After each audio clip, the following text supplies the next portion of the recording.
Bismillahirrahmanirrahim. Assalamualaikum warahmatullahi wabarakatuh. Waalaikumsalam. Alhamdulillahirabbil alamin. Wa bihi nasta'inu ala umuri dunya waddin. Wassalatu wassalamu ala asyrafil anbiya'i wal mursalin sayyidina nabiyina Muhammadin wa ala alihi wa ashabihi ajmain. Rabbi shrah li sadri wa yassir li amri wahlul 'uqdatam min lisani yafqahu qawli. Amma ba'd. Yang saya hormati Ketua Yayasan Al-Quran dan juga para stafnya dan juga teman-teman sekalian para hadirin yang dirahmati Allah Subhanahu wa taala. Insyaallah kita pada siang hari ini di Indonesia dan si pagi di Jeddah akan membahas satu topik yang butuh konsentrasi. Karenanya harapan saya, teman-teman, para hadirin sekalian fokus. Dan topik ini juga useful insya Allah di zaman sekarang. Zaman ketika kita terbuka semua informasi, baik yang positif maupun yang negatif. Sehingga bagaimanapun perlu untuk kemudian kita mengetahui hal-hal seperti ini dan bagaimana menjawabnya. Baik, topik kita adalah sebagian syubhat terkait dengan Al-Quran.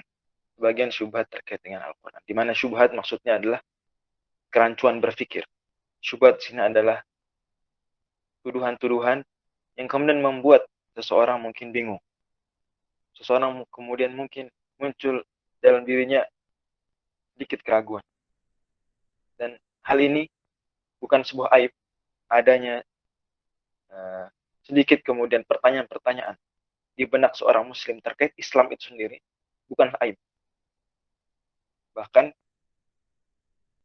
Nabi SAW pernah diadukan oleh seorang sahabat, di mana dia mengatakan, ini la ajidu ma law takallamtu bihi la a'dhamtu. Sungguh aku mendapati dalam diriku pertanyaan-pertanyaan yang kalau aku ucapkan itu mengerikan sekali. Maka kemudian Nabi SAW bersabda, awaqad wajadtumuhu, sungguhkah kamu telah menemukan ada pertanyaan seperti itu dalam dirimu? Kemudian Nabi lanjutkan, dzaka sharihul iman, itu adalah iman yang nyata. That is the truth faith. Para pensyarah hadisnya riwayat Muslim menjelaskan bahwa maksudnya adalah hal yang lumrah. Orang muslim ini kemudian ada pertanyaan dalam dirinya tentang Islam itu sendiri. Justru adanya pertanyaan tersebut, yang pertanyaan-pertanyaan mungkin pertanyaan-pertanyaan yang tidak berani dia tanyakan langsung, misalnya. Malu dia kalau ternyata ketahuan dalam dirinya ada pertanyaan seperti itu. Mungkin kamu gimana sih? Kok kayak gitu masih ditanya? Kok kamu meragukan? Kok kamu menyalahkan? Kurang lebih seperti itu gambaran. Dan saya yakin teman-teman sekalian yang hadir di sini juga akan ada seperti itu. Nah, kata Nabi SAW, adanya hal tersebut justru menunjukkan kejelasan iman seorang dalam dirinya. Karena ketika dia kemudian muncul pertanyaan seperti itu, berarti dia aware terhadap agama. Ada sebagian orang yang dia woles-woles aja karena tidak aware. Agama bagi dia ya bagus kalau diamalkan. Kalau tidak diamalkan sama sekali, sehingga dia tidak bingung, tidak ada pertanyaan karena memang tidak peduli. Dan ini tidak diharapkan. Tidak diharapkan dari satu sisi tentunya maksudnya. Tapi justru orang ini, dia aware terhadap agamanya, dia peduli. Dia memikirkan. Karena muncul pertanyaan, berarti karena ada berpikir. Dia memikirkan ayat-ayat tersebut. Dan ini kemudian terpuji. Tinggal kemudian bagaimana pertanyaan-pertanyaan ini. Tentu Islam tidak membiarkan tidak terjawab. Dalam Al-Quran ada banyak pertanyaan-pertanyaan yang akan muncul dalam benak seorang manusia. Al-Quran sendiri jawab. Lain waktu Rasul yang jawab. Lain waktu Al-Quran dan hadis mengisyaratkan. Yang kemudian para ulama menurunkan dari isyarat-isyarat tersebut respon. Dan sebagaimana dalam Islam tidak ada sesuatu yang tidak punya hukum. Jadi dalam konsep hukum Islam tidak ada sesuatu yang tidak ada hukum. La syai'a illa walahu hukmun. Tidak ada sesuatu kecuali dia ada hukum. Itu dalam hukum, dalam fikih sederhananya. Sampai apapun, apa hukum menggunakan Google Meet misalnya. Ada hukumnya, ya masuk ke ranah yang 5 itu. Wajib, sunnah, mubah, makruh, haram. Apa hukumnya kemudian memakai headset, apa hukumnya makan makanan apapun, seaneh apapun makanannya akan ada hukum. Pasti ada hukumnya. Dan Islam agama yang lengkap. Maka bagaimana kok Islam tidak mungkin dalam fikih saja memberikan jawaban, respon atas setiap hukum, setiap kasus, serinci apapun, seaneh apapun. Mana mungkin agama seperti ini membiarkan ada pertanyaan dalam akidah, pertanyaan tentang konsep-konsep dasar beragama tanpa diberikan jawaban, tanpa ada penjelasan. Mustahil. Bisa terpahami logika berpikirnya sampai sini? Bisa ya? Kalau misalnya langsung ada pertanyaan, boleh diketikkan saja. Mungkin diketik agar tidak mengganggu jalannya. Diketikkan saja. Mau merespon iya, tidak, tahu, oke. Apapun pertanyaan, boleh langsung diketik. Jadi jangan nunggu sesi pertanyaan. Baik. Kalau sudah seperti itu, maka kemudian kita lanjut ke pembahasan selanjutnya, yaitu di sini ada 3 isu besar kita bahas siang hari ini. Sebenarnya ada beberapa isu kita siapkan, dan tim sudah siapkan. Tetapi karena mungkin waktunya akan terbatas dan agar lebih banyak diskusinya, maka cukupkan 3 topik besar. Topik pertama dipilihkan yang paling butuh konsentrasi, yaitu Allah Subhanahu wa Ta'ala berfirman dalam Al-Quran. Lihat slide pertama, atau slide halaman yang kedua setelah judul. Mana ansakh min ayatin aw nunsiha na'ti bi khairin minha aw mithliha alam ta'lam anna Allah ala kulli syai'in qadir. Surat 2 ayat 106. Allah Subhanahu wa Ta'ala firmankan, bisa dilihat ya di slide-nya. Ayat manapun yang kami batalkan, kami nasakh, au nunsiha, atau kami buat lupa, niscaya kami akan datangkan na'ti bi khairin minha, yang lebih baik, au mithliha, atau minimal sama, sebanding. Alam ta'lam anna Allah ala kulli syai'in qadir. Tidakkah kalian tahu bahwa Allah Subhanahu wa Ta'ala Maha mampu atas segala sesuatu? Ayat ini mungkin banyak yang sudah hafal karena ada di juz yang pertama. Posisinya pun di atas. Cenderung orang kalau halaman atas itu nggak lupa, di sebelah kanan atas.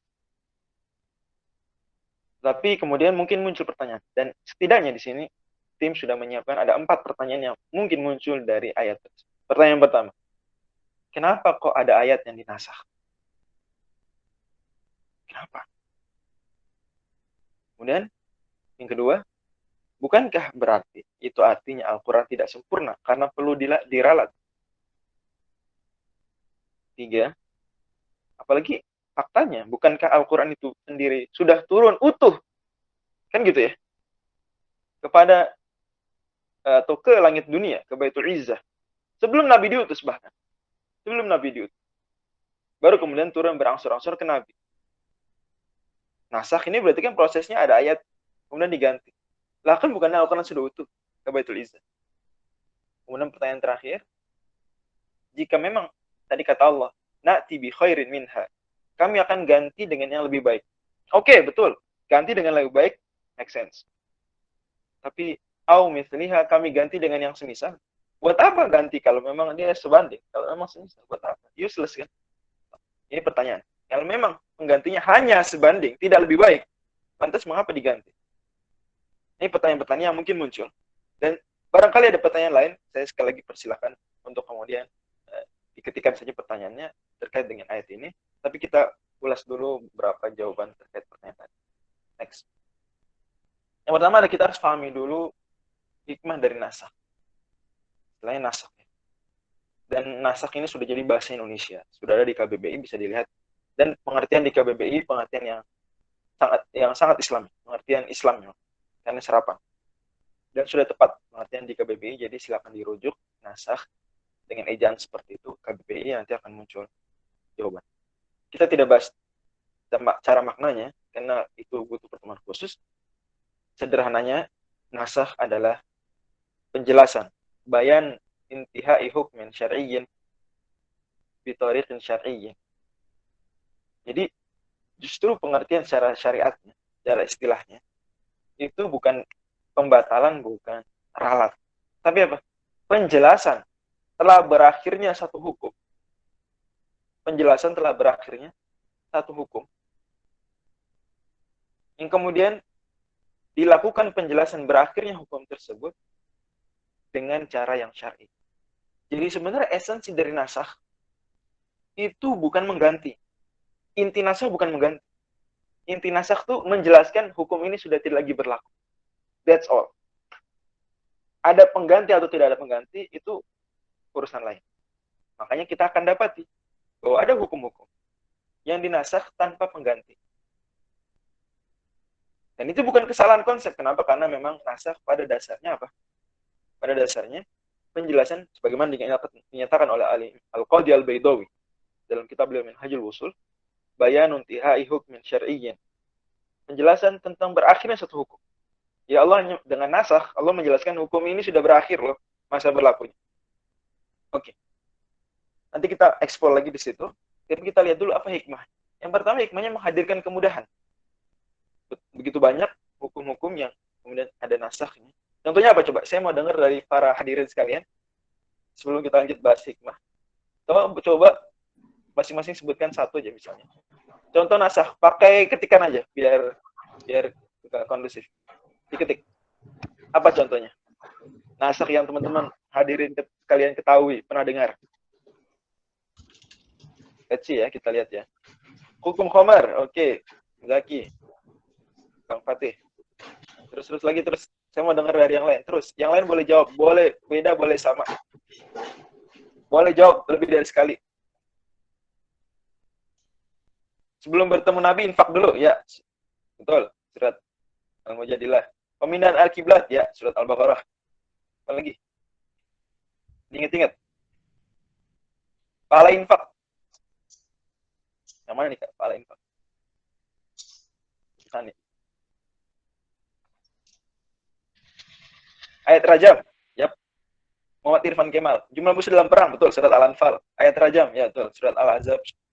Dan surat An-Nur. Oke, itu cukup ya. Tapi boleh terus teman-teman boleh. Pahala infak 10 jadi 700 tidak terbatas. Kalau itu nanti kita bahas, Kak. Itu sebenarnya bukan nasakh. Yang seperti itu bukan nasakh. 10 jadi 700 itu bukan nasakh. Oke. Kalau perihal bagus jawaban-jawaban hukum potong tangan enggak ada nasakh di situ. Oke, ala kulli hal bagus usahanya. Terima kasih sudah menjawab dan sudah membuka pikiran kita. Jadi kebayang ya. Kita beri contoh misalnya yang buat kemudahan apa nih? Itu tadi. Hukum kewajiban bersedekah dulu sebelum ngobrol sama Nabi. Jadi Allah firmankan di surat 58, surah Al-Mujadilah. Ayat yang ke-12, Allah berfirman, ya ayyuhalladzina amanu idza najaitum rasulah faqaddimu baina yaday najwaakum shadaqah. Wahai orang beriman, jika kalian ingin ngobrol berdua dengan Nabi, ngobrol empat mata, maka bersedekahlah lebih dahulu sebelum mengajak bicara Nabi. Ayat ini disebut dengan ayatun najwa, ayat ngobrol berdua dengan Nabi. Dan ini berlaku. Jadi kalau mau ngobrol berdua dengan Nabi, sedekah dulu wajib hukumnya. Kemudian ayat ke-13-nya Allah Subhanahu wa taala firmankan, "Ashfaqtum an tuqaddimu baina yaday najwaakum shadaqat fa idz lam taf'alu wa taballahu 'alaikum." Al-ayah. Intinya adalah Allah Subhanahu wa taala kemudian menjelaskan bahwa telah berakhir kewajiban tersebut, tidak lagi berlaku kewajibannya. Artinya tidak ada lagi kemudian kalau kita mau ngobrol berdua dengan Nabi, kewajiban sedekah. Ini maka kelihatan ya, menghadirkan kemudahan. Menghadirkan kemudahan. Oke. Kemudian memberikan kegembiraan. Memberikan kegembiraan. Nasakh juga memberikan kegembiraan. Contohnya tadi misalnya apa? Misalnya pemindahan kiblat. Betapa para sahabat bahkan termasuk Nabi itu bahagia kiblat pindah ke Ka'bah karena sudah diharap-harapkan sejak dulu. Dan ini kemudahan dan kegembiraan itu tidak begitu terasa. Atau kita bilang lebih terasa sekali ketika ada nasakh. Jadi baru terasa mudah, betul-betul terasa mudahnya. Itu kalau tadinya hukumnya sesuatu yang kemudian diganti dengan hukum lain yang itu lebih mudah. Itu baru terasa mudah. Oh iya, mudah ya. Tapi kalau dari awal udah dikasih, contoh dari awal misalnya, tidak wajib sedekah sebelum ngobrol dengan Nabi. Ya biasa-biasa aja. Tapi kalau tadinya wajib, kemudian jadi nggak wajib sedekah, terasa mudah. Sholat malam. Kalau dari awal dibilang sholat malam sunnah, ya, oke. Tapi kalau tadinya sholat malam wajib, kemudian Allah tidak wajibkan lagi, Allah sunnahkan, jadi diturunkan hukumnya, baru kita merasakan, oh mudah. Kan begitu. Jelas ya? Juga gembira. Kalau dari awal kiblat ke Ka'bah, ya oke. Tapi kalau awalnya tidak ke Ka'bah, kemudian nanti ditunggu-tunggu sampai kata Allah di awal juz yang kedua, qad nara taqalluba wajhika fis sama. Kami lihat wajah engkau wahai Nabi terus menghadap ke langit. Ini maksudnya berdoa, mohon, menunggu-nunggu wahyu.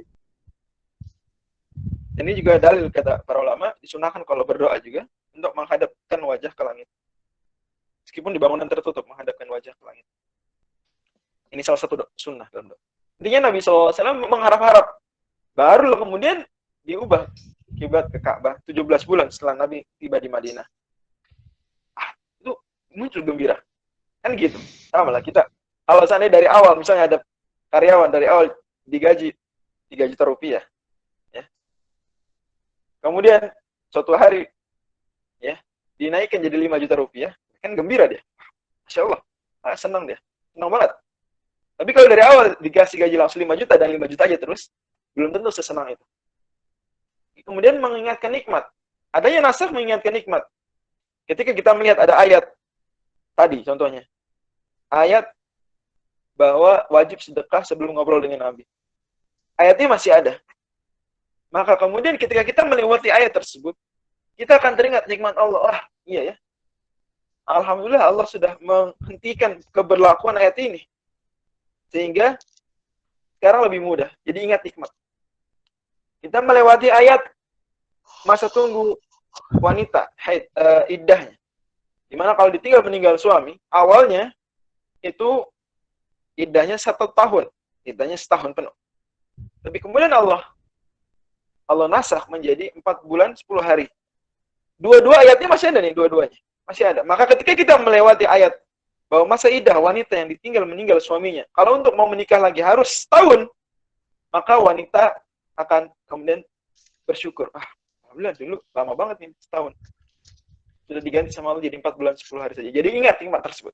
Atau sebaliknya, laki-laki juga yang mungkin ingin menikahi wanita yang ditinggal suaminya meninggal, dia ingat nikmat ini. Wah, alhamdulillah sudah nggak setahun lagi.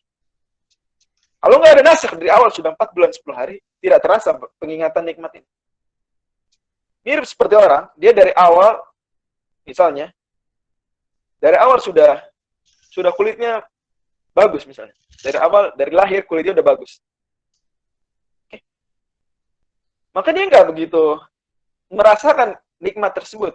Tapi kalau dia awal yang kulitnya nggak bagus, kemudian kulitnya bagus, dan ternyata di tubuhnya, misalnya di tangannya, masih ada bekas kulitnya nggak bagus, misalnya masih putih, keputihan misalnya, masih albino misalnya kulitnya, yang lain sudah bagus tinggal sedikit. Dia akan teringat setiap kali melihat kulitnya yang lama tersebut, dia akan ingat, atau nggak usah lihat kulitnya, misalnya lihat fotonya yang lama, dia akan bersyukur, nginget nikmat. Itu begitu nasakh menghadirkan kemudahan, kegembiraan, mengingatkan nikmat. Jelas ya, makanya kita lihat para ulama, bahkan di antara ulama tabi'in, Uwais Al-Qarni, tokoh tabi'in, bahkan kata Nabi dia baik-baik tabi'in, dia saat sakit kulit, dia berdoa kepada Allah minta disembuhkan semua penyakit kulitnya kecuali seukuran dirham saja, seukuran uang koin.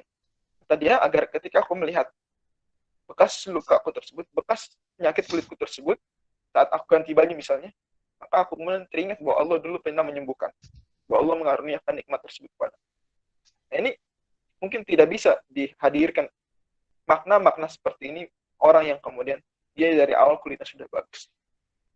Atau mungkin tidak terlihat bekas buruknya lagi. Kemudian hikmah berikutnya, dan ini jelas Allah sebutkan di dalam surat Al-Baqarah di awal juz yang kedua, adalah untuk menguji keimanan. Inna lama mayyat tabi urusula mimma yanqalibu ala wajhi, mimma yanqalibu ala aqibai. Agar kami tahu siapa orang yang mengikuti Rasul dan siapa yang kemudian berbalik ke belakang. Menguji keimanan. Dan ini ya mungkin efek dari pertanyaan tadi, kok gitu ya. Menguji keimanan. Jadi sebagaimana iman diuji dengan menjalankan amal ibadah, iman juga diuji dengan melihat hal-hal seperti ini yang sekilas menghadirkan pertanyaan, menguji keimanan. Oke. Kemudian juga dia meningkatkan pahala. Nasakh meningkatkan pahala karena dengan nasakh misalnya contoh tadi uh, let's see, misalnya kita tadi diberi contoh jumlah musuh dalam perang,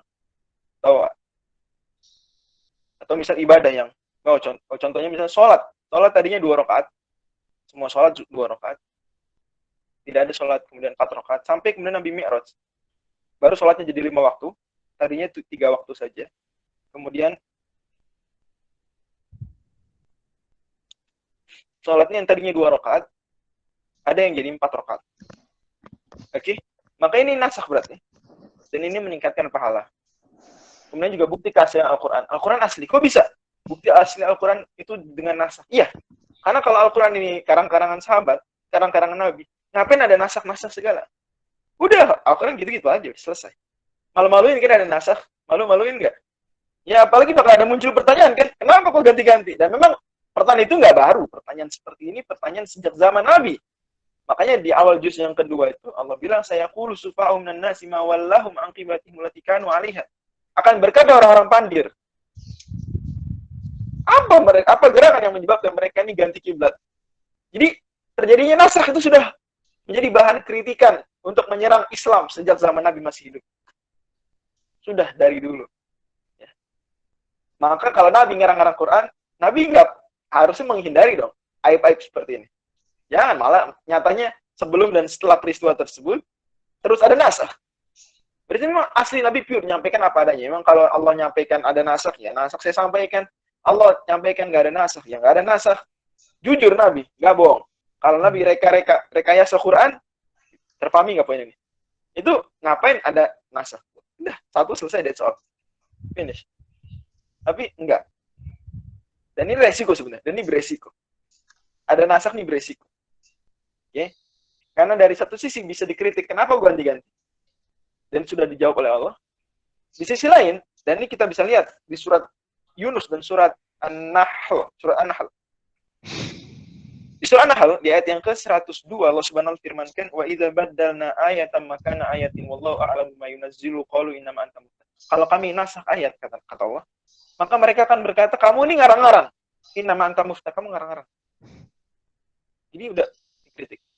Maka kemudian Allah suruh jawab Nabi, Allahu a'lamu bima yunazzilu. Allah yang lebih tahu apa yang dia turun. Jadi Nabi cukup jawabnya sederhana. Ya Allah yang bilang nasakh, ya saya akui nasakh. Di surat Yunus, Nabi diminta, "Iti bi Qur'anin ghairi hadza aw baddilhu." Ini tolonglah Quran dimodif lah, diganti. Kamu ganti ayatnya ini agar sesuai dengan kepentingan kita, agar kita nggak slack mulu.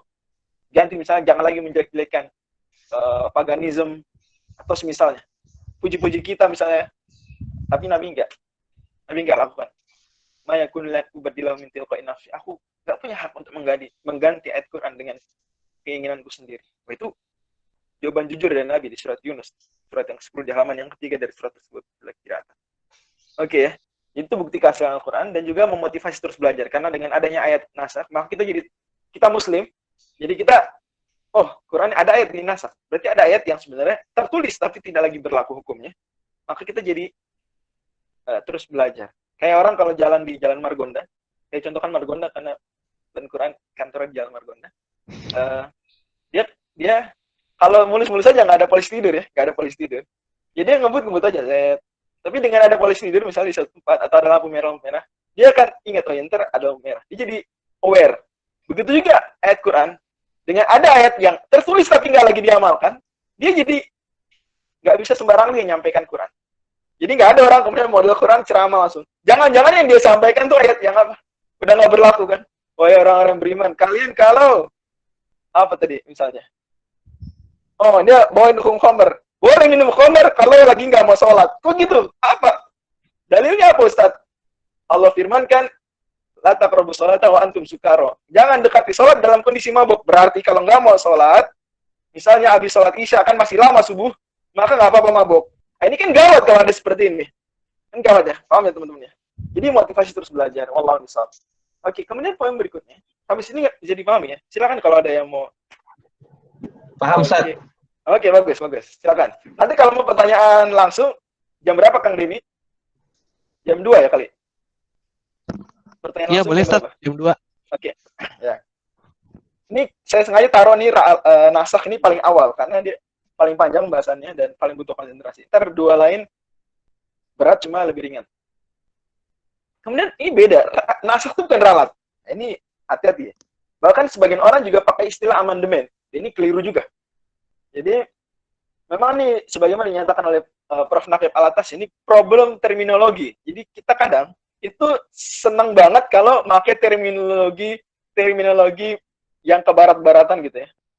Itu dalam mengkaji Islam. Ya oke, itu oke. Atau untuk mendekatkan. Tapi terminologi. Dia tetap saja membawa nilai peradaban yang menjadi sumber terminologi tersebut. Dan tetap saja ada problem translasi. Yaitu ketidakserasian 100% antara makna asli dalam istilah Islamnya dan istilah Barat. Jadi menerjemahkan nasakh menjadi amandemen tidak tepat.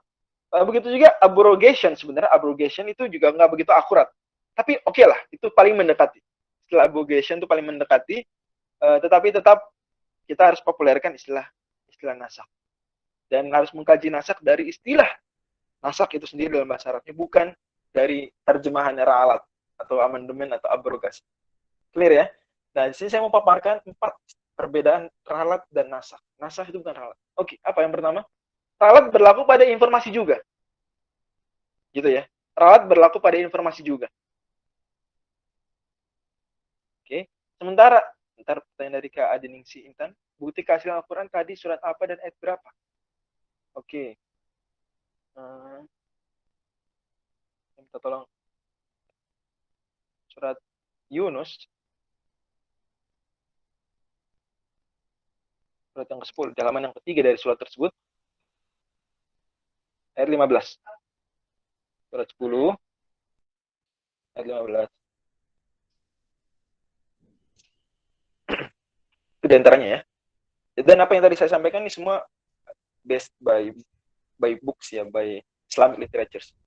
Bukan asal ngomong. Oke, kita lanjut ya. Jadi nasakh itu ralat berlaku pada informasi. Contoh informasinya libur bahwa misalnya apa ya, misalnya libur itu 3 hari. Kemudian diralat. Seolah-olah liburnya tidak 3 hari lagi, kan gitu. Atau misalnya tadi seseorang menyampaikan berita terjadi kebakaran di Jakarta Timur. Mohon maaf clear, maksud saya Jakarta Selatan, contoh misalnya. Atau dalam pengumuman, atau dalam iklan, atau dalam apapun. Ralat berlaku pada informasi juga. Adapun nasakh tidak berlaku pada informasi. Nasakh hanya berlaku pada perintah larangan. Karena kalau dalam informasi, misalnya informasi apa contohnya? Coba dalam Al-Quran ada informasi apa? Contoh misalnya Nabi Musa ini membelah laut, contohnya. Nabi Musa membelah laut. Kemudian diralat, ada nasakh ayat, enggak, yang belah laut itu Nabi Harun, bukan Nabi Musa. Ini berarti, efeknya apa? Berarti Quran pernah menyampaikan hoax, bener nggak? Bener ya? Berarti pernah menyampaikan hoax dong? Kena UU ITE ntar. Kan walaupun, nyatanya, kan begitu. Orang kalau menyampaikan berita, ternyata beritanya salah, mohon maaf. Itu ralat kan begitu, ralat. Bisa berlaku. Kita pakai istilah ralat untuk itu. Menyampaikan informasi kebakaran di Jakarta Timur, ternyata Jakarta Selatan, mohon maaf. Berarti kan pernah menyampaikan sesuatu yang tidak valid. Al-Quran nggak mungkin kayak gitu. Informasi nggak. Tapi nasakh itu hanya berlaku pada perintah larangan. Dan itu nggak dibilang bohong dong. Orang kalau, teman-teman, murid-murid sekalian, kerjakan tugas. Ini, ringkas buku ini. Siapa? Terus besoknya, enggak. Buku kemarin udah nggak usah diringkas lagi. Udah. Kita bilang nggak, Bapak tukang bohong. Kita bilang gitu nggak ke dosen tersebut? Bilang nggak? Bapak bohong, katanya ringkas. Kok sekarang dibilang nggak usah diringkas? Kita nggak bilang bohong lah. Karena bohong itu pada informasi. Bohong itu pada informasi, bukan pada perintah larangan. Perintah larangan itu nggak bisa dibilang bohong. Benar ya, dalam bahasa Indonesia pun seperti itu ya. Maka nasakh itu bukan bukti Allah bohong, enggak. Atau Allah salah, atau Allah enggak. Perintah larangan justru seringkali nasakh itu terpuji. Nasakh itu, kalau di manusia ya, kalau manusia, nasakh itu seringkali terpuji. Kalau di Allah pasti terpuji. Kalau nasakh dari Allah pasti terpuji. Kalau nasakh dari manusia pun seringkali terpuji, walaupun tidak selalu, tapi seringkali. Bagaimana dosen tadi? Dosen tadi nyuruh ringkas. Besok dibilang udah nggak usah diringkas. Mahasiswa seneng nggak? Mengapresiasi dosen nggak? Wah mantap dosen. Kenapa? Kemarin dikasih tugas, terus dikasih bonus sekarang, keringanan, nggak usah ngerjain. Tapi kalau kebohongan, meralat, nah itu membuat kesal justru. Gimana sih? Kemarin katanya bilang gini, sekarang gini. Kalau informasi diralat begitu. Tapi perintah larang nggak? Oke, amat Haris. Senang banget. Ini begitu. Jadi paham ya? Jadi paham ya? Oke, jadi ini perbedaan pertama. Perbedaan kedua, ralat itu terjadi karena ketidaktahuan akan masa depan, kan gitu. Misalnya, dia meralat kebijakan. Kebijakannya apa gitu. Ternyata positif COVID-19 makin meningkat. Maka misalnya diralat. Itu kan dilakukan ralat karena ketidaktahuan akan masa depan. Sehingga kemudian ada penggantian. Karena ternyata perkembangan terbaru begini. Ternyata masa depan begini. Nggak tahu ya. Nasakh enggak? Nasakh itu dilakukan oleh Allah Subhanahu wa taala, ya. Dan nasakh tidak karena ketidaktahuan. Allah Maha tahu masa depan. Tapi Allah memang sengaja mau merintahkan A dulu sampai batas waktu tertentu yang telah Allah ketahui sejak awal. Kemudian that's it, berakhir hukum. Itu. Jadi nasakh itu bukan karena Allah nggak tahu masa depan, tapi memang dari awal Allah sudah merencanakan, Allah ingin ya memerintahkan sholat ngadep Baitul Maqdis itu sampai bulan tertentu. Dari Allah awal merintah sholat ngadep Baitul Maqdis, Allah sudah tahu sejak awal, sudah merencanakan sejak awal bahwa perintah ini akan berakhir pada tanggal tertentu. Cuma belum ngasih tahu aja. Itu nasakh. Nasakh begitu. Makanya kasus dosen tadi itu baru dibilang nasakh sebenarnya dosen tadi. Itu kalau dia sejak awal sudah merencanakan, saya sekarang nyuruh, besok saya batalkan. Itu baru disebut nasakh sebenarnya secara aturan Islam, secara syariat. Kalau dia sendiri nggak tahu terus mengubah kebijakan gitu, itu maka dia sebenarnya nggak disebut nasakh. Cuma tadi contoh pendekatan saja. Tetapi baru disebut nasakh kalau dia sejak awal merintahkan ringkas buku, kemudian dia sejak awal juga sudah tahu bahwa ini perintah cuma hari ini aja, besok saya batalkan perintah. Itu baru disebut nasakh. Jelas ya? Nah, kemudian yang ketiga, perbedaan ketiga, ini poin kedua, ngerti nggak? Jadi ralat itu karena ketidaktahuan. Nasakh itu dari awal Allah sudah tahu. Bukan karena ketidaktahuan. Oke. Kemudian ketiga, ralat dilakukan karena kesalahan. Karena ketidakidealan melihat perkembangan situasi, nasakh enggak. Dan ini poin kedua, cuma saya pisahkan agar lebih jelas masalah ketidaktahuan dan kesalahan. Jadi nggak ada kesalahan. Jadi nggak ada ceritanya Allah tadinya membolehkan minum khamr ya, kemudian lama-lama diharamkan. Itu kenapa Allah nasakh? Oh, karena ternyata banyak sahabat ini kecelakaan karena mabok. Nggak gitu ya? Nggak gitu, nggak begitu. Memang dari awal Allah sudah merencanakan akan mengharamkan khamr pada waktu tertentu. Oke, kemudian ralat tidak direncanakan sejak awal. Ralat tidak direncanakan sejak awal. Paling-paling ya, ralat terpintar itu adalah dia mengatakan di pengumumannya, jika ada perubahan satu waktu, maka akan disampaikan di pengumuman berikutnya. Paling begitu itu sepintar-pintarnya pengumuman adalah begitu dia. Jika ada perubahan, akan disampaikan selanjutnya. Paling begitu.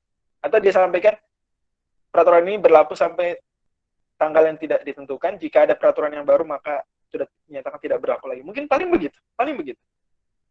Ya, tidak detail rencana sejak awal. Kalau nasakh dari awal sudah direncanakan.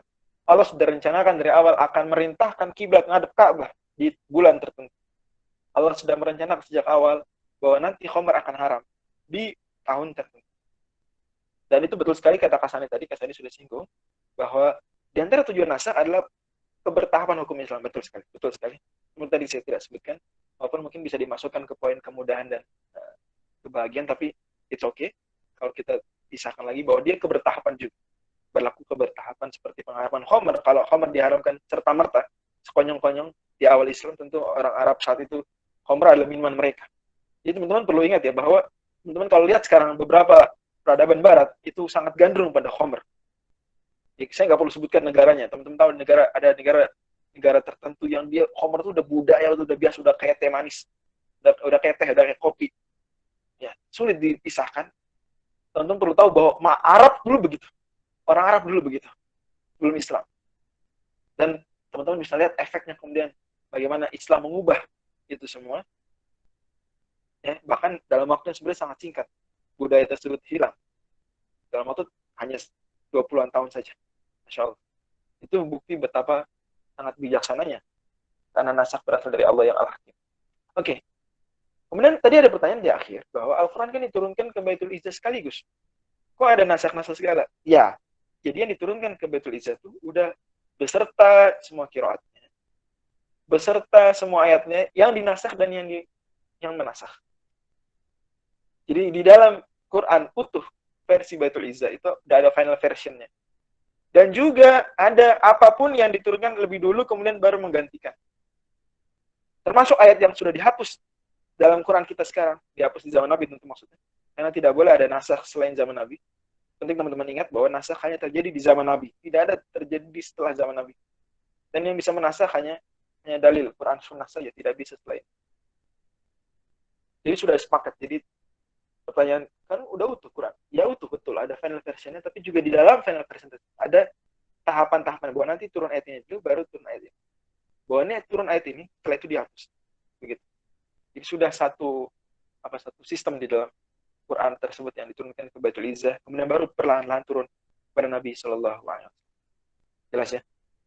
Dan penting diingat bahwa Al-Quran itu sendiri, Allah sudah berfirman sejak dulu kala. Firman Allah itu qadim. Firman Allah itu apa?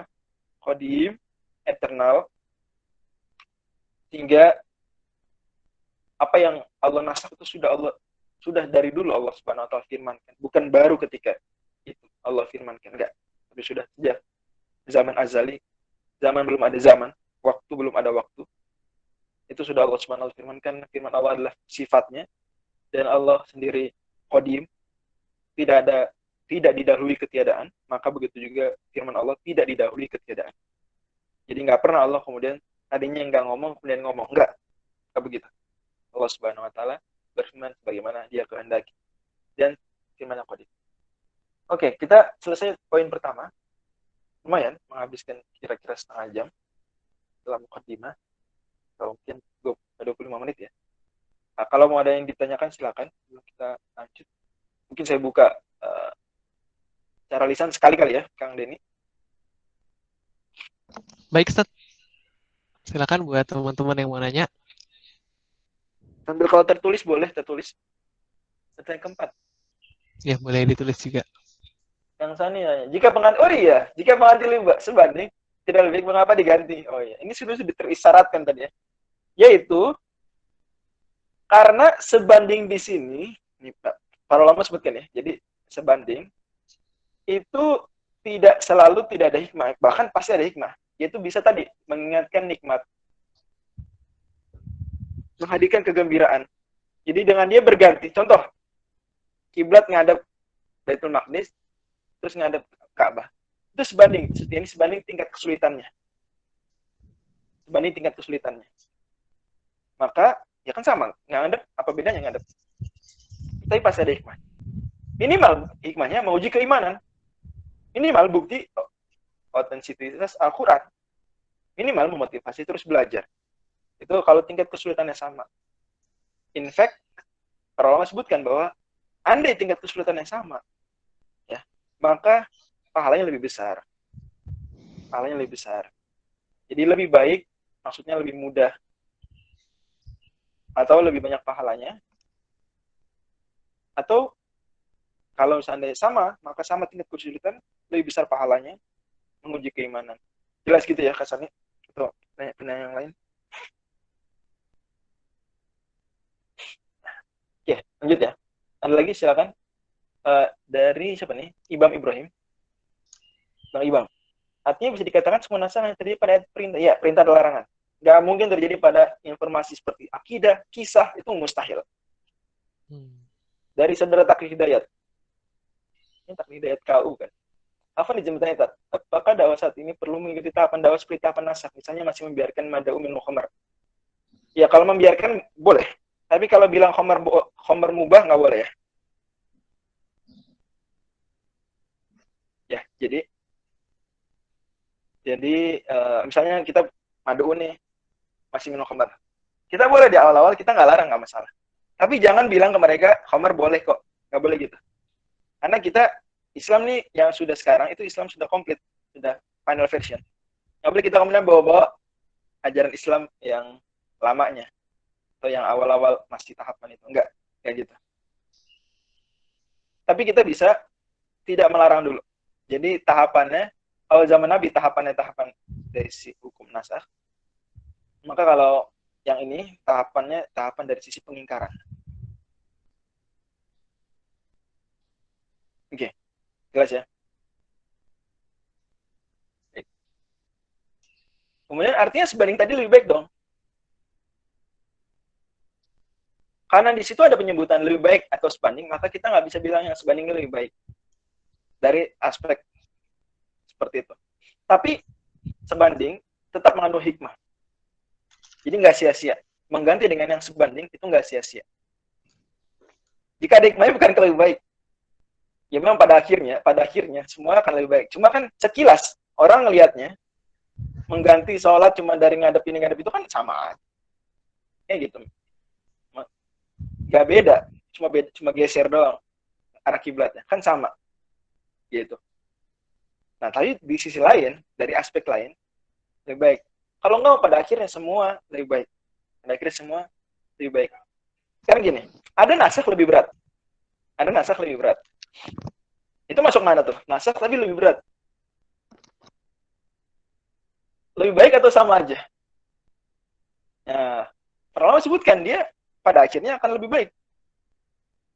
Tercover. Kenapa? Karena ketika dia lebih berat, lebih baik dari sisi pahala. Kemudian ada lagi pertanyaan. Kami akan ganti dengan lebih baik. Ini justru lebih berat kesannya. Atau mungkin hadirin lain. Ini pertanyaan lebih memusingkan. Allah bilang kami akan ganti dengan lebih baik. Atau semisalnya. Oke. Sementara ada nasakh. Itu nggak ada penggantinya. Ya udah. Nggak berlaku. Seperti kewajiban infak sebelum ketemu Nabi. Itu nggak ada penggantinya. Penggantinya apa selain sedekah? Nggak ada pengganti. An-nasrunya lagu badal. Nggak ada penggantinya. Ini kan sekilas nggak masuk deh ke lebih baik atau ke sama aja.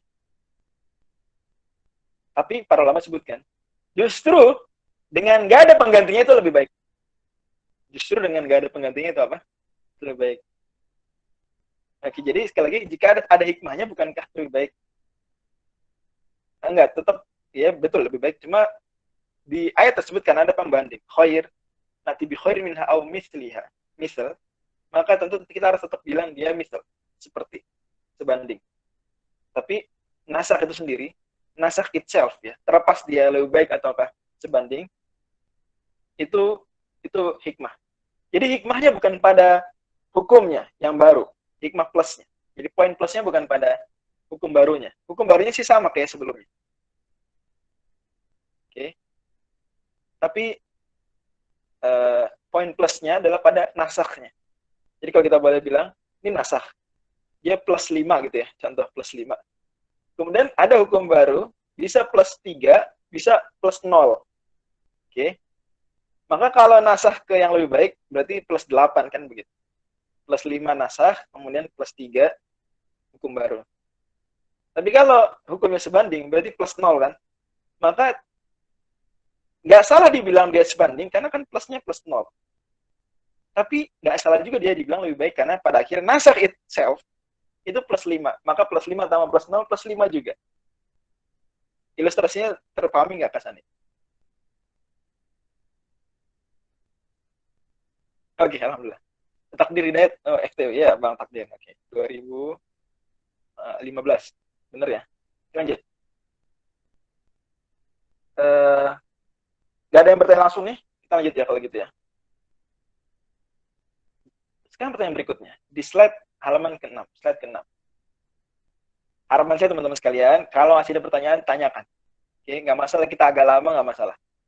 Ya, tentu kalau mungkin biar lebih mudah saya melihat pertanyaannya, diketik saja. Tapi kalau mau bertanya langsung pun boleh. Tapi diketik saja agar mungkin lebih mudah.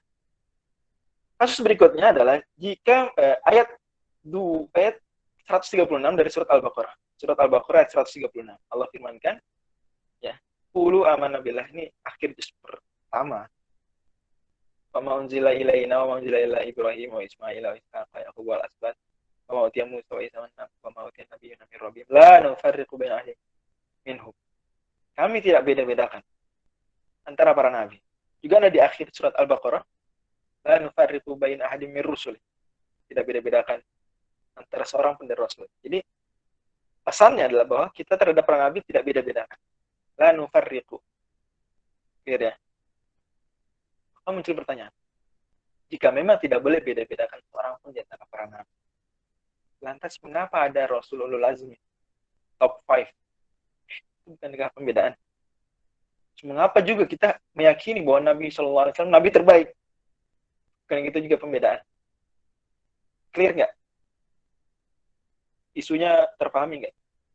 Sebelum lanjut, terpahami nggak isunya? Nah, gimana? Terpahami nggak? Oke ya, kalau paham, kita lanjut ya. Nah, next. Slide nomor 7.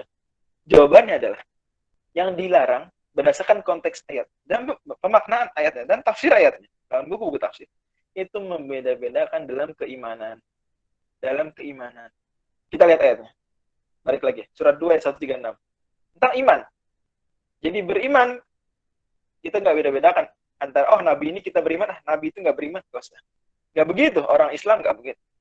Agama lain mungkin ada, orang lain mungkin ada beriman sama nabi tertentu, nggak beriman sama Nabi Muhammad. Ada mungkin. Dan itu orang bukan beriman kalau kayak gitu. Masa Nabi dibeda-bedain? Yang satu diimani, yang satu enggak. Bukannya sama-sama dari Allah.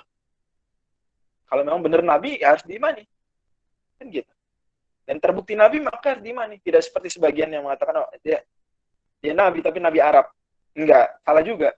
Kalau memang percaya Nabi Muhammad itu Nabi, kemudian kamu bilang dia Nabi Arab, berarti kamu sama aja nggak percaya Nabi Muhammad. Karena Nabi Muhammad nggak pernah bilang dia nabinya Arab aja. Justru dia bilang Nabi semua manusia, semua zaman. Kalau kamu bilang percaya Nabi Muhammad tapi dia Nabi Arab, berarti sama aja nggak percaya sebenarnya. Karena Nabi Muhammad sendiri bilang dia bukan Nabi Arab saja. Kan begitu. Jadi, kita lihat memang yang dimaksud tidak boleh beda-bedakan adalah membeda-bedakan secara keimanan. Mengimani satu Nabi, nggak mengimani. Ini Nabi nggak suka saya, kenapa? Habis begini Nabinya, saya nggak imani lah. Apa? Juga di akhir surat Al-Baqarah, amana Rasul bima unzila ilaihi min rabbih. Jadi iman, tentang keimanan. Jadi memang tentang keimanan. Jadi itu yang dimaksud dengan tidak boleh beda-beda. Adapun Nabi A punya keutamaan dibanding Nabi B, maka tentu kita seorang beriman kita meyakini. Kita meyakini Nabi Ibrahim adalah Khalilullah, meyakini Nabi Musa adalah Kalimullah, meyakini Nabi Muhammad SAW adalah Nabi terbaik. Itu kita nggak salah, bahkan kita harus mengimani seperti itu. Karena mengimani hal tersebut berarti mengimani Allah. Allah yang berfirman telah mengistimewakan Nabi Ibrahim, telah mengistimewakan Nabi Musa, telah mengistimewakan Nabi Muhammad SAW. Kalau kita justru nggak percaya, kita nggak turut mengunggulkan nabi-nabi tersebut dari nabi-nabi yang lain, berarti sebenarnya kita sama aja nggak percaya Islam, nggak percaya Al-Quran, nggak percaya wahyu Allah. Jelas ya? Nah, poin kedua, ada dalil lain, ntar kita lihat dalil. Ada dalil lain. Juga para ulama menjelaskan bahwa ditambahkan dari larangan membeda-bedakan tadi adalah jika melebih-lebihkannya itu dengan maksud berpongah-pongahan atau merendahkan. Jadi dia bilang, Nabi ini lebih hebat dari yang ini. Tapi disertai dengan pongah terhadap Nabi yang diunggulkan.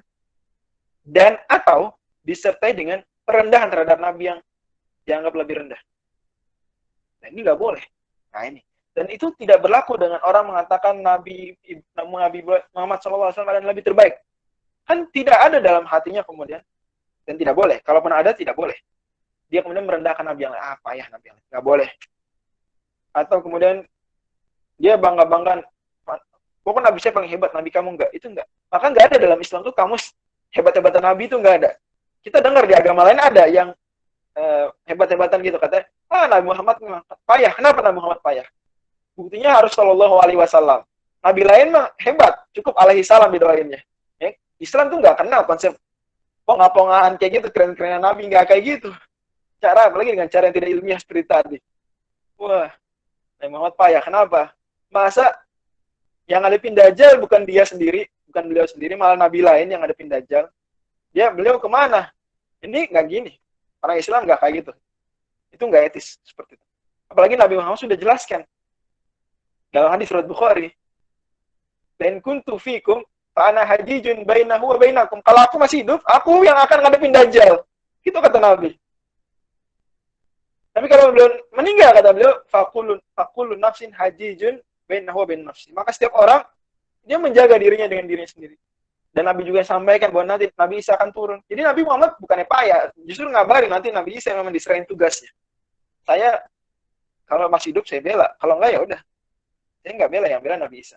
Ini bukan payah-payahan. Jadi nggak ada kamus dalam Islam itu payah-payahan. Dan memang sebab nanti hadisnya kita lihat itu adalah karena suatu ketika di pasar Yahudi itu orang Yahudi marah kemudian mengatakan demi Allah yang telah mengistimewakan Nabi Musa. Jadi dia pongah banggakan Nabi Musa. Karena Nabi Musa ini tentu dianggap sebagai nabi utamanya orang Yahudi.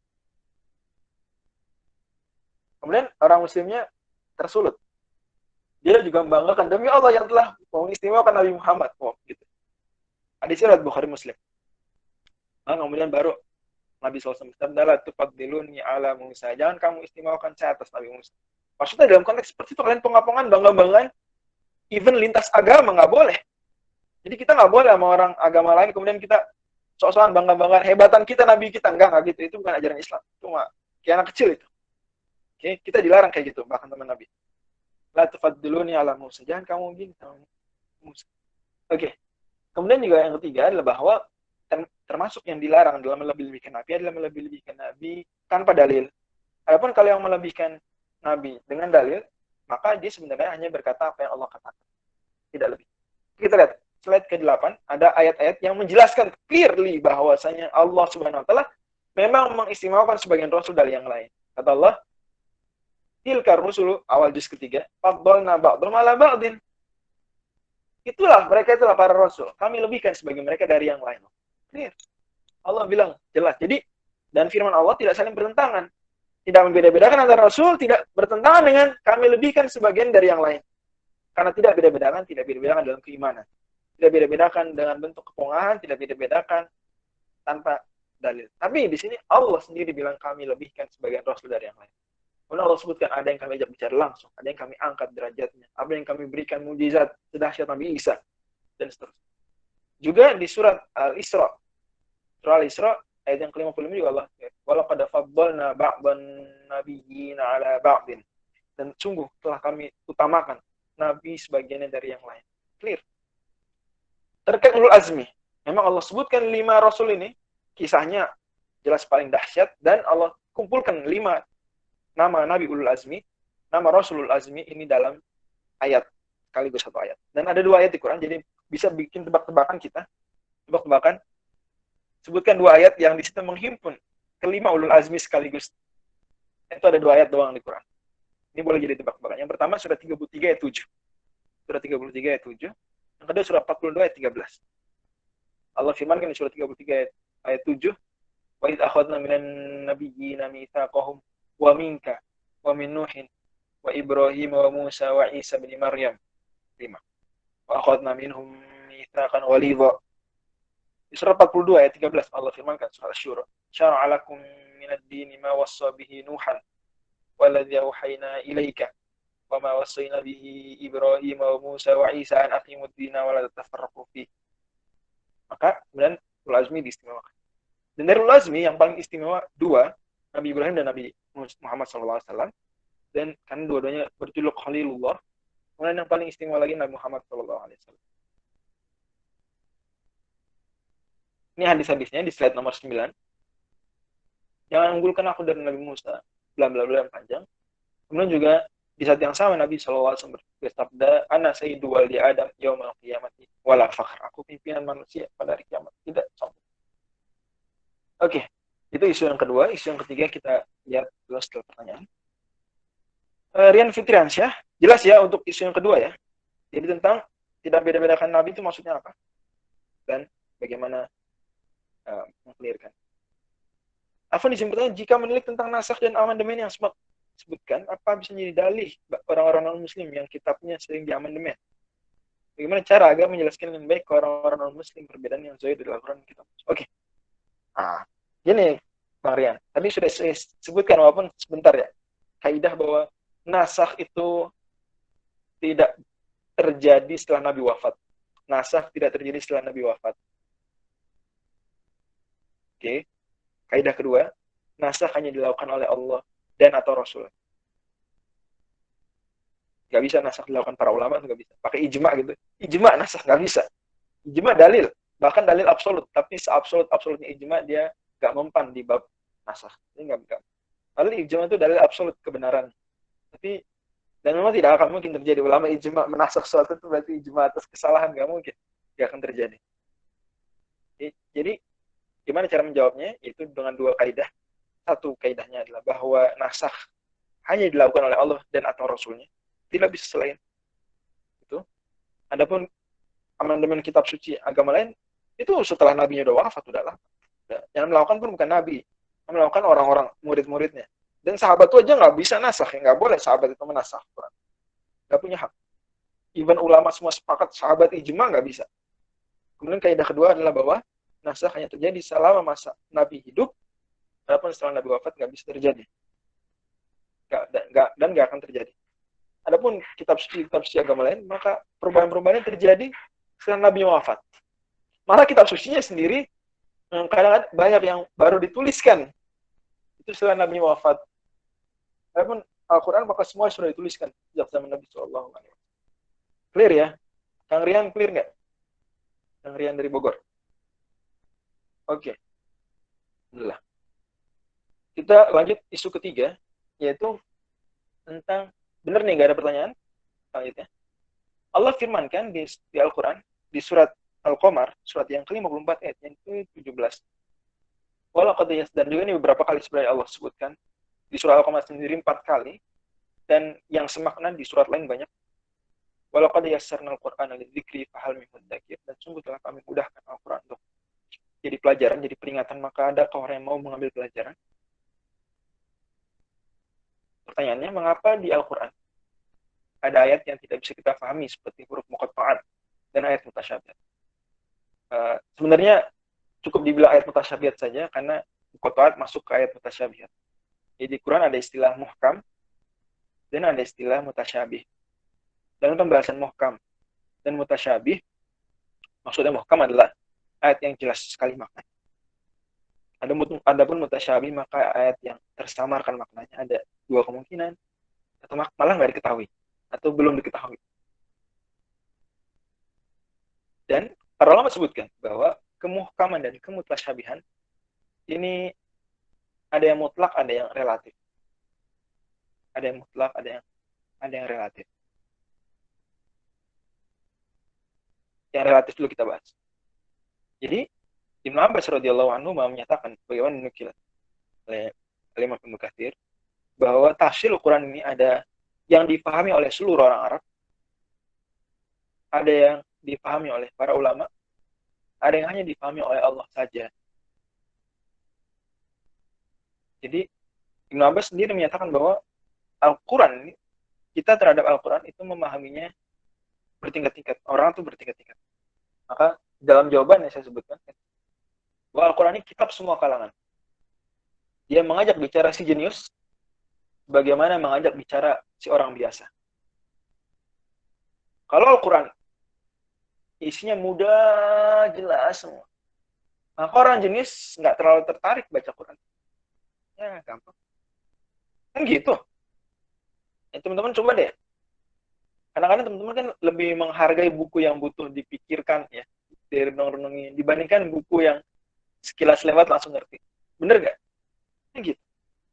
Maka Al-Quran Allah sengaja dengan hikmahnya, dan ini dijelaskan juga oleh Ibnu Arabi dalam Qanun Ta'wil, kata beliau, bahwa memang sengaja dibikin tidak udah jelas semua, agar kemudian orang-orang jenius, agar orang-orang kemudian, ya silakan umum hikmah, agar kemudian orang-orang yang jenius ini tertantang untuk mengkaji Quran, agar dia nggak merasa Quran biasa, nggak istimewa, biasa aja.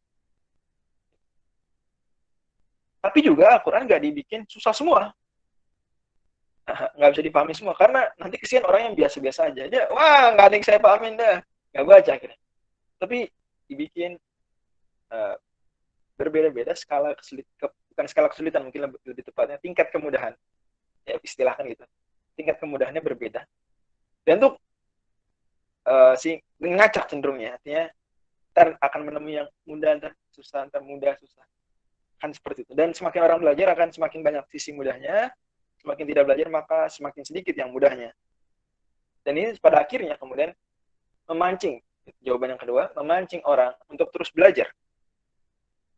Jadi orang masuk Islam tuh, itu enggak masuk Islam dan selesai, enggak.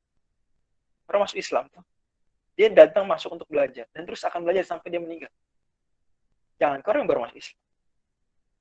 Atau yang kita istilahkan mu'alaf. Kita saja yang sejak lahir mungkin, alhamdulillah, nikmat Allah ya, kita lahir Muslim, itu saya terus harus belajar. Kan begitu. Artinya tetap akan ada dalam Islam ini hal-hal yang kita, belum tahu nih. Apa maksudnya? Memancing terus belajar, seperti itu mekanisme. Jadi Allah kasih mudah biar kita menikmati mudah nih. Tapi nanti kasih tiba-tiba nggak dipahami agar belajar. Begitu terus. Nggak susah semua, nggak mudah semua. Tingkat mudah, tingkat susahnya juga bervariasi. Beragam. Seperti degradasi warna kurang lebih begitu. Clear ya? Oke. Dan adanya ayat. Itu. Oke, ada pertanyaan. Jika ada yang sulit begitu, jadi tidak kontradiktif. Ya. Bahkan justru kasan nih, itu justru penegasan benarnya ayat tersebut. Karena namanya yasarna, memudahkan. Berarti awalnya mudah banget nggak? Awalnya mudah nggak?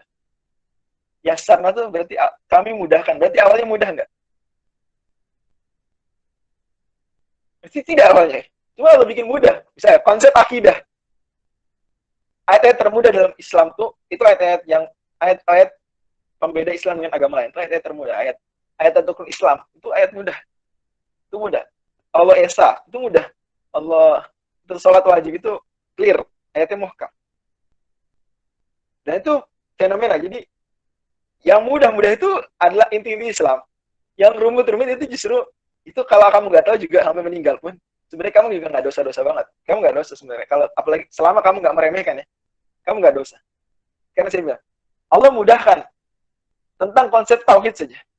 Betapa banyak orang sedunia sampai hari ini itu kesusahan nyari kebenaran tauhid. Seolah-olah mereka ribet banget untuk nyari benaran tauhid, padahal jelas. Bahkan jangankan tauhid ya, untuk sampai Tuhan itu ada saja mereka begitu ribetnya. Tapi Islam memaparkan logika-logika berpikir untuk mencapai Tuhan itu ada, Tuhan itu esa, itu dengan ayat-ayat yang sederhana. Kalau kita baca misalnya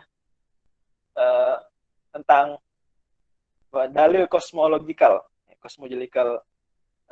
proof, itu karena kita bacanya tuh pakai perspektif filsafat, baru enggak pakai ilmu logika, ilmu mantik. Iya. Tapi itu sebenarnya nggak serumit itu. Di Quran disampaikan dengan begitu mudah. Itu am khuliqu min ghairi syai'in am humul khaliqun. Apa mereka diciptakan tanpa segala sesuatu? Ataukah mereka menciptakan diri mereka sendiri? Itu pemaparan dari ayat tersebut itu panjang, rumit. Sebenarnya kalau di pembahasan ilmu kalam atau di ilmu kalam dan filsafat yang sudah tingkat tinggi, itu ada premis-premis berpikirnya dulu untuk sampai ke konklusi kayak gitu. Tapi Allah sampaikan di Quran dengan sederhana, orang awam pun ngerti. Am khuliqu min ghairi syai'in am humul khaliqun. Apakah mereka diciptakan tidak dengan sesuatu pun, ya, tercipta tanpa sebab sesuatu, atau mereka ciptakan diri mereka sendiri? Orang awam dengar ayat ini atau baca, dia iya ya, kita nggak diciptakan dari ketiadaan. Dan juga kita nggak ciptakan diri kita sendiri. Maka ketika kesimpulan pertama atau poin pertama salah, statement pertama salah, statement kedua juga salah, maka terjadi statement ketiga itu apa? Allah menciptakan kita. Betul, ya, ya betul. Cuma kan akhirnya filsuf-filsuf Barat ya, itu kemudian ngambil kan. Memang mereka pada akhirnya Renaissance itu sendiri kan ngambil dari filsuf, dari ulama kalam Islam atau dari filsuf Islam pada akhirnya. Nanti kita kapan-kapan mungkin bisa kupas itulah. Ada ayat-ayat akidah di Al-Quran. Bisa kita paparkan dengan paparan falsafah gitu ya. Nanti kita kutip-kutip omongan Barat. Karena bagaimanapun mereka kan pun ada debat di antara mereka di Barat di tentang Tuhan itu ada atau enggak. Mereka kemudian mengungkapkan dalil-dalilnya itu di antara ngambil dari orang Islam juga. Oke, kita nggak bahas itu. Intinya adalah di Quran itu disampaikan dengan begitu sederhana. Am khuliqu min ghairi syai'in am humul khaliqun. Apakah mereka diciptakan tanpa sesuatu atau mereka ciptaan diri sendiri? Orang awam ya enggak lah. Yang pertama salah, yang kedua salah. Berarti yang benar adalah ketiga. Itu apa? Yang benar bahwa Allah menciptakan kita dari ketiadaan. Allah menciptakan kita. Sederhana. Padahal itu rumit aslinya. Kalau kita bahas dengan kerumitan, rumit. Tapi Al-Quran sampaikan yang sederhana. Jadi walaupun yassarna Al-Quran, Allah mudahkan Quran.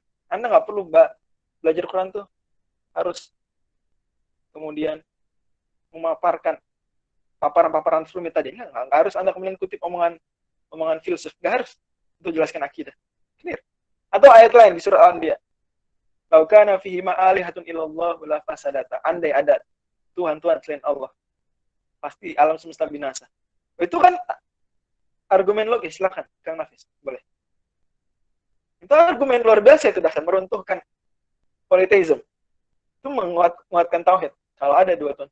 Tapi orang awam nggak ada yang diajak berpikir kalau dua Tuhan, maka dua Tuhan kemungkinan pertama salah, kemungkinan kedua salah. Nggak begitu. Langsung aja dia mikir kalau ada dua Tuhan, rusak alam semesta karena dia mikir, oh iya, Tuhan pertama pengen matahari terbit dari barat, Tuhan kedua pengen matahari terbit dari timur, gimana? Pasti kalau salah satunya terjadi, berarti yang terjadi keinginannya itu dia Tuhan yang beneran. Yang nggak terjadi berarti bukan Tuhan. Kan begitu. Intinya, kurang mudahkan. Betul sekali kata kasarnya, Allah gunakan kata kerja. Nah, Al-Quran, kami mudahkan. Ya kadang memang ada juga dalam Islam ini dalil Islam agak mudah pakai kata sifat. Inna dina yusrun. Tuh. Nah, dan hadis-hadis atau ayat misalnya. Tapi memang mudahnya itu karena Allah mudahkan. Padahal orang lain mungkin untuk mendapatkan kesimpulan seperti itu mungkin tidak semudah itu. Makanya Islam agama fitrah, agama mudah, agama kebenaran juga, dan menyampaikan kebenaran dengan mudah. Nah, kemudian kita tadi bilang bahwa ada ayat yang mutasyabih. Itu relatif. Jadi orang semakin belajar, semakin dia nggak mutasyabih, semakin banyak yang muhkamnya, semakin banyak yang jelasnya. Itu kenyataan. Ada juga ayat memang pada akhirnya dia nggak bisa diketahui. Itu rincian sifat Allah. Jadi kita misalnya sampai sekarang, kita mau belajar gimana juga di dunia ini, kita nggak akan dapat jawaban Allah tuh bentuknya gimana. Kan nggak akan. Enggak, itu malah pada akhirnya kita akan katakan intinya bentuk Allah tidak seperti bentuk makhluk lain. Kan gitu. Atau Allah bahkan kita katakan tidak boleh dikatakan berbentuk. Kata-kata berbentuk nggak boleh dikatakan. Nah, Allah sudah kita katakan saja berbeda dari yang lain. Mukhalafatan lil hawadits. Laisa kamitslihi syai'un. Selesai. Itu kesimpulan pada akhirnya. Berarti di sini sebenarnya ada unsur mutasyabihnya. Dan mutasyabih ini mutasyabih mutlak. Mau gimana belajar nggak dapat. Tapi ada mutasyabih yang sebenarnya dia antara-antara. Seperti misalnya huruf muqatta'ah. Alif lam mim, ha mim, nun, oha dan semisalnya. Betul bahwa kebanyakan ulama menguatkan tafsiran Allah yang lebih tahu. Tapi ada juga ulama yang kemudian menafsirkan. Misalnya menafsirkan alif lam mim atau alif lam ro, kemudian hamim dan nun digabungnya jadi ar-Rahman. Dikata mereka nih alif lam ro ini singkatan-singkatan dari nama-nama Allah. Yang mana kalau digabungkan jadi nama-nama Allah. Makanya kalau digabungkan huruf-huruf muqatta'ah di Quran itu semuanya itu jadi kata-kata nasun, hakimun, qati'un lahu sir. Atau nasun, qati'un, hakimun lahu sir. Itu teks. Nun, sod. Qati'un yang pasti, qaf, alif, to'ain. Hakimun, ha, kaf, ya, mim. Semuanya ada di Quran. Yang bijak, penuh hikmah, penuh kebijaksanaan. Lahu sirun, lam, ha, sin, ro. Yang memiliki rahasia. Dan memang pada akhirnya, ketika dikatakan Allah yang mengetahui, ada ulama yang kemudian menafsirkan. Ada, Ibnu Abbas termasuk menafsirkan, Ibnu Mas'ud juga ada nukilannya. Dan ulama yang tidak menafsirkan pun mengatakan Allah lebih tahu. Itu bukan berarti mereka blind sama sekali terhadap ayat tersebut. Enggak. Tuh blanknya ayat nggak ada maknanya. Enggak gitu. Mereka katakan ada, cuma Allah lebih tahu. Dan mereka pun kemudian menyampaikan hikmahnya. Di antara hikmahnya mereka sampaikan ini menguji keimanan. Di antara hikmahnya mereka sampaikan ini membuktikan bahwa Al-Quran ini kemudian menantang kita, sehingga kita dibikin ada yang tidak kita ketahui, sehingga akal ini tunduk. Karena akal kadang pongah kalau selalu tahu. Ketika dibikin nggak tahu, dikasih sesuatu kamu nggak tahu kan, jadi lebih tunduk, nyadar kelemahannya. Mereka para ulama katakan juga, meskipun kita nggak tahu, tapi kita yakin ini berarti isyarat Al-Quran ini dari bahasa Arab, huruf-hurufnya. Nah, kalau bilang nun, seolah-olah bilang, woi kalian Quraisy bikin dong kayak Quran, ini kan tersusun dari huruf to, dari huruf ha, dari huruf nun, dari huruf ya, sin. Kok nggak bisa sih? Kok nggak bisa? Kan gampang, sama kayak huruf-huruf kalian. Begitu. Juga para ulama katakan ini huruf-huruf seperti ini, itu menarik perhatian. Karena ketika Nabi Muhammad berorasi menyampaikan ayat, kalau ayatnya narasi-narasi biasa, oke lah. Tapi kalau tiba-tiba ngomong Toha, orang-orang Arab, Quraisy yang saat itu lagi ngapain, akan nengok dengar. Begitu. Tiba-tiba Nabi suatu ketika orasi alif, lam, mim. Orang-orang nengok. Apa itu? Begitu. Kemudian baru, makanya kunci-kunci akidah itu ada setelah ayat-ayat huruf muqatta'ah, poin-poin pentingnya langsung. Itulah kitab yang nyata. Itulah kitab yang penuh dengan kebenaran. Dan seperti itu. Oke? Jadi, huruf muqatta'ah sekalipun dikatakan Allah yang lebih tahu, tapi tetap para ulama tidak buta dari ayat tersebut, dikatakan ada hikmahnya, begini, ada rahasianya, ada fungsinya, dan seterusnya. Hingga pada akhirnya dia tidak mutasyabih 100%. Dia terpahami. Somehow dia terpahami. Cuma para ulama nggak mau memastikan aja. Itu makna utuhnya apa. Karena keterbatasan. Karena memang Allah pada akhirnya ingin menundukkan akal-akal kita agar kita sadar ada yang kita nggak tahu, Allah tahu. Sadar ada rahasia-rahasia di alam semesta ini yang manusia belum pecahkan. Kan manusia malah lebih tunduk dengan itu, lebih hormat dengan itu. Atau mungkin ayat-ayat sifat, mungkin ada yang bawa nyampaikan saya ayat-ayat sifat. Yang pertama diingat bahwa ayat sifat sendiri para ulama tidak sepakat di mutasyabihat atau enggak. Ada ulama yang bilang dia enggak mutasyabihat. Dia bisa difahami. Bahwa tetap kemudian mereka yang bilang bisa terfahami juga, mereka enggak memahaminya kemudian utuh 100%, enggak. Memahami tapi sesuai dengan keagungan Allah. Tetap pada akhirnya ada sisi-sisi yang diserahkan pada Allah seperti tadi. Allah kemudian rincian-rinciannya bagaimana. Allah mau mendengar, kita mendengar. Itu berarti ayat mendengar, ayat Allah mendengar itu clear, dipahami. Tapi bagaimana proses mendengarnya Allah kan enggak. Itu pada akhirnya enggak bisa dipecahkan. Dan itu pada akhirnya kemudian membuat kita semakin tunduk sama Allah. Atau ayat-ayat istawa, Allah istawa di atas arsy. Atau ayat tentang yad, Allah menciptakan Nabi Adam dengan 2 yadnya. Itu bagaimana yad di sini? Ada ulama yang kemudian mengatakan, oh ya, yad sesuai dengan keagungan Allah. Oke, ada juga yang menafsirkan yad bagian ulama Ahlussunnah wal Jamaah. Walaupun saya pribadi kurang menyetujui metode ini, tapi ini metode dilakukan ulama-ulama Ahlussunnah wal Jamaah juga, yaitu mereka katakan yad di sini maksud nikmat, kemudian istawa artinya berkuasa.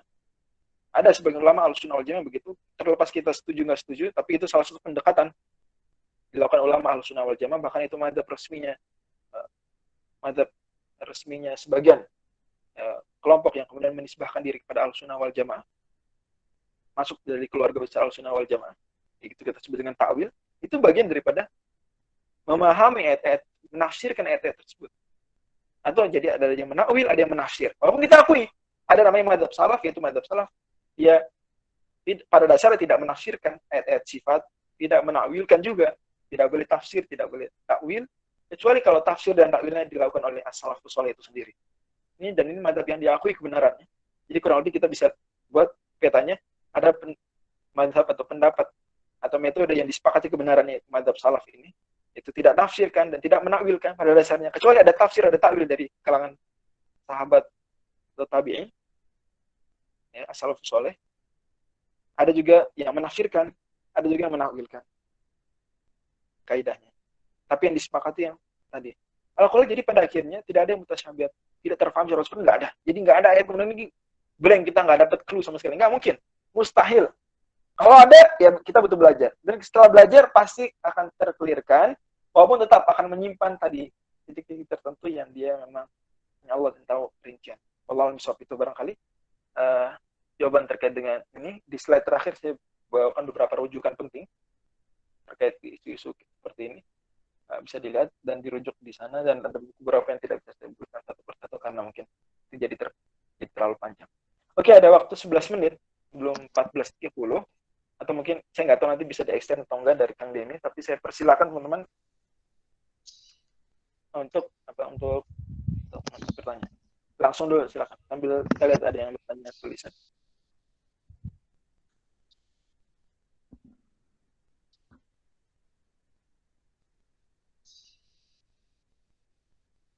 Ada?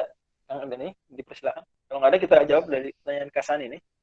Lidzikri ini ada tafsiran dikatakan oleh Imam Asy As-Sa'di dan juga Imam Al-Khatib Al-Khattabi, Al-Imam Al-Khattabi itu lidzikri lil hifzi. Diingat itu untuk dihafalkan. Ini tafsiran. Tafsiran lain untuk menjadi lidzikri untuk dijadikan peringatan. Jadi peringatan. Jadi ada makna peringatan, pembelajaran dan juga hafalan. Peringatan, pembelajaran dan hafalan. Fahal mimud dakir, maka lantas adakah yang mau menjadikannya pengingat, maka adakah yang mau mempelajarinya, maka adakah yang mau menghafalnya. Fahal mimud dakir.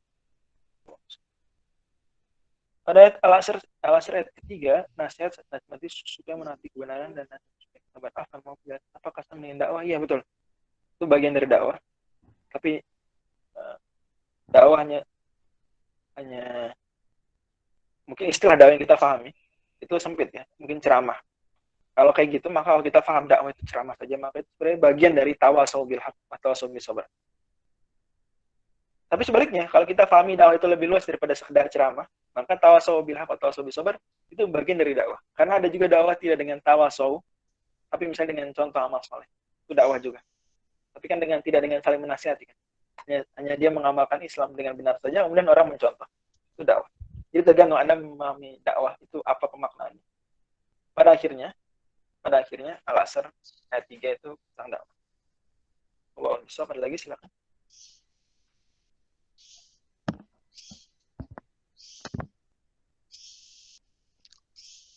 Silakan teman-teman jika ada pertanyaan. Saya lihat. Ada yang keskip pertanyaan.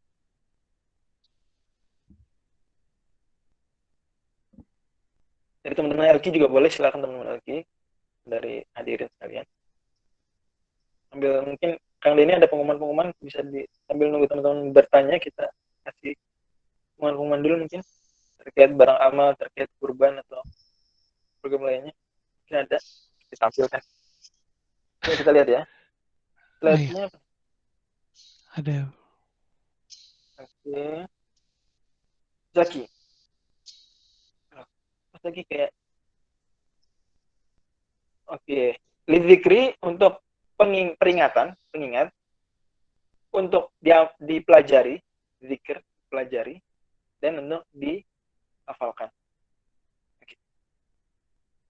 Dari Zaki, bagaimana para ulama mendapatkan hikmah dan tafsir apa bisa dari mimpi?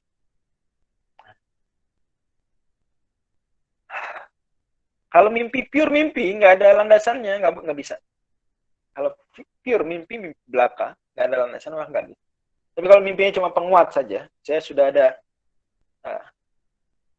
makna tertentu, yang dalil dari Quran, dari hadis, kemudian ada mimpi menguatkan, apakah itu mungkin? Apakah itu mungkin? Misal, Imam Ibnu Battah Al-Akbari itu dia menulis buku-buku akidah. Kemudian ketika bermimpi bertemu dengan Nabi SAW, kemudian Nabi membenarkan apa yang dia sampaikan. Itu kita nggak bilang dia mengajarkan dari mimpi, enggak. Dia mimpi menguatkan apa yang dia sampaikan tersebut kebenaran. Ada juga bermimpi kemudian dalam mimpinya dikatakan ikutilah Imam Ahmad. Seperti itu. Allah. Dari Muhammad Insan ada non Muslim dia guru agama Kristen saya.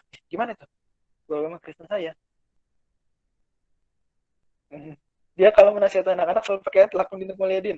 Bagimu agamamu. Oke, dan selalu membandingkan Islam dan Kristen. Tes, sudah jelas belum suaranya? Tes, sudah jelas belum?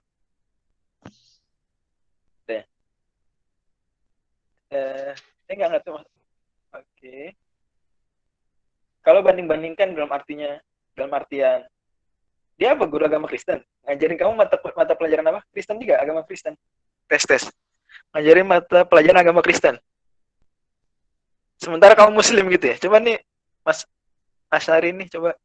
Saya mau dengar, Mas Ihsan. Gimana nih? Biar kita paham nih, para spectators, para attendees. Silakan.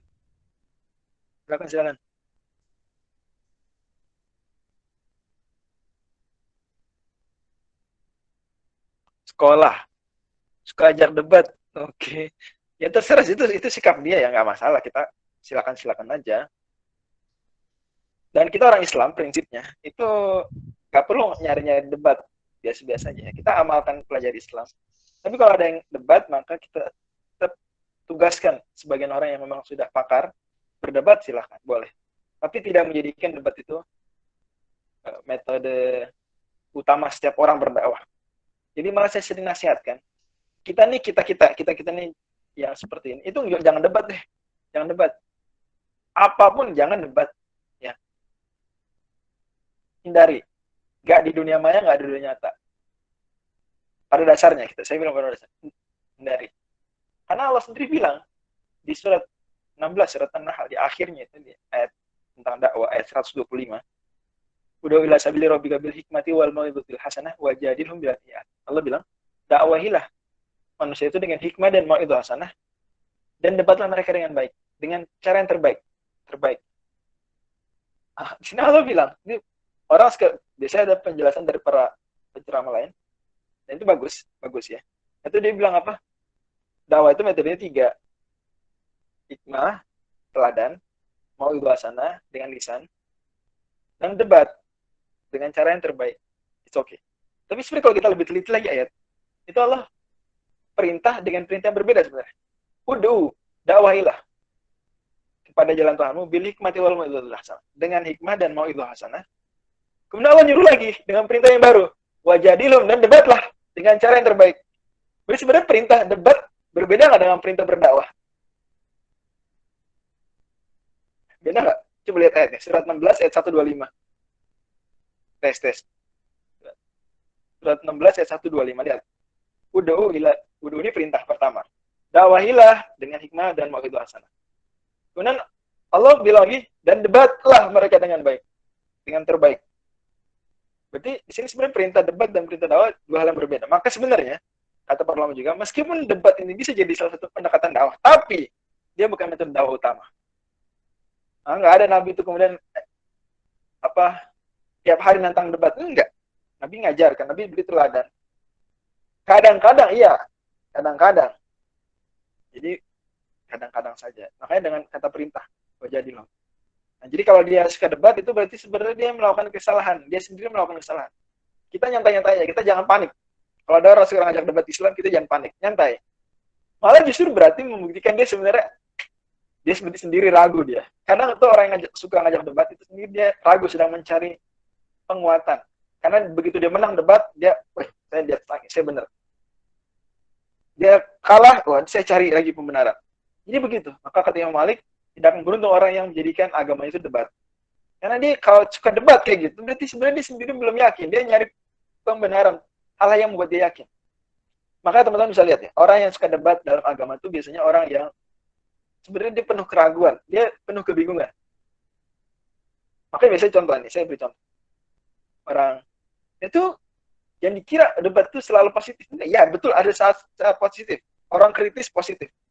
Tapi kalau dia terus menjadikan debat tidak beramal, tidak mempelajari, jadi agamanya dia cuma debat aja. Itu kita lihat sendiri, orang-orang, apa saya sebut ya, orang-orang ateis, itu hobinya debat hobinya. Mungkin mereka nggak punya agama selain debat ya. Atau orang yang percaya Tuhan tapi tidak percaya agama, sama, hobinya debat. Bukan berarti debat keliru atau kita akan, berarti bagus dong mereka kritis. Nggak gitu juga. Kalau setiap hari terus berdebat tidak ada amalnya, tidak, buat apa?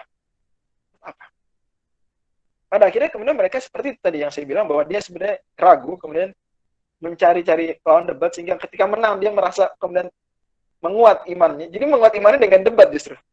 Itu pun kadang-kadang kemenangan semu. karena lawannya aja dia nggak sepadan. Kalau ngadepin orang yang pintar juga dia kalah juga. Dan ketika kalah, dia sendiri belum tentu akan mengikuti yang benar. Itu banyak terbukti. Udah dia salah, kemudian dia ngajak debat, kalah. Pada akhirnya dia nggak ngikutin yang benar. Harusnya dia kalau fair, terbukti salah, terbukti keliru, dia ngikutin yang benar dong. Kalau memang mencari kebenaran, nyatanya enggak. Dia debat cuma bukan mencari kebenaran, cuma mencari pembenaran. Kalau kayak itu, makanya itu tidak Islami dan ya silakan kalau melakukan itu, tapi kita nggak woles-woles saja ya, woles. Kita nggak usah terlalu diseriusin. Catat kalau ada ini pertanyaan-pertanyaan dia bagus, kita tanya ke Ustadz. Jangan kita kemudian maksain diri, kita nggak mampu, kita ngadepin. Jangan, nanti malah pada akhirnya tadi yang saya bilang, dia ketika menang lawan kita, dia merasa benar. Padahal kita bukan siapa-siapa. Nggak ada gunanya menang lawan kita. Kalau menang lawan ulama besar, baru ada gunanya. Lawan kita nggak ada gunanya kan. Nggak ngefek. Itu kurang lebih tanggapan terhadap cerita Mas Ihsan, luar biasa, ini bagus, menarik sekali. Dan saya ingat, saya juga pernah menghadapi fenomena seperti itu, karena saya pun anak SMP Negeri 1 Bekasi, SMA Negeri 1 Bekasi, maka sangat heterogen, dan itu terjadi. Apa yang disebutkan tadi terjadi. Wallahu a'lam. Silakan. Lagi saya ingat, saya banyak memori terkait dengan beberapa hal yang saya ditantang debat, saya ingat banyak memori seperti itu. Dan itu pada akhirnya kemudian memberikan saya pelajaran terkait poin tadi juga. Saya sadar ternyata. Oke, walau sudah 14.30 di Indonesia. Saya rasa mungkin cukup kali Bang Kang Denny. Terima kasih banyak baik, Ustaz. Tim LQ. Semoga sukses selalu. Semoga Allah mudahkan kita dalam perjuangan kebaikan kita. Amin. Dan saya serahkan kepada Kang Denny lagi apa yang mau disampaikan. Saya pamit. Assalamualaikum warahmatullahi wabarakatuh. Waalaikumsalam warahmatullahi wabarakatuh.